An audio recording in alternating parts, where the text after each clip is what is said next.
నా కుటుంబం అనే భావనతో చిన్నతనంలోనే ఉద్యమాల్లోకి వెళ్ళినాం. తర్వాత అనుకోకుండా పాలిటిక్స్ లోకి వచ్చినాం. ఇది ఒక పెద్ద ప్రపంచం, కానీ ప్రపంచాన్ని ప్రపంచంలా కాకుండా నా ఫ్యామిలీగా చూస్తా. నిన్నటి వరకు నేను నా నియోజకవర్గానికి పరిమితమై నా నియోజకవర్గమే నా ఇల్లు, నా ప్రజలే నా కుటుంబం అనేటువంటి భావనకు మీకు తెలుసు.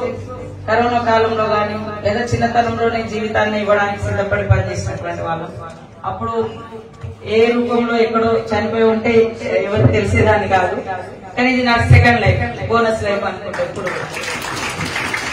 అంటే నాకు ఈ సర్వీస్ చేసేటువంటి గొప్ప అవకాశం మీరందరూ కూడా కల్పిస్తా ఉన్నారు. కాబట్టి మొన్నటి వరకు పరిమితమైంది నా కాన్స్టిట్యున్సీ వరకు నా కుటుంబంగా. ఇప్పుడు మీరందరూ అదేవిధంగా ఈ రాష్ట్ర ప్రజలందరికీ కూడా మేము సేవకులుగానే పనిచేయడానికి ముందుకు రావడం జరిగింది.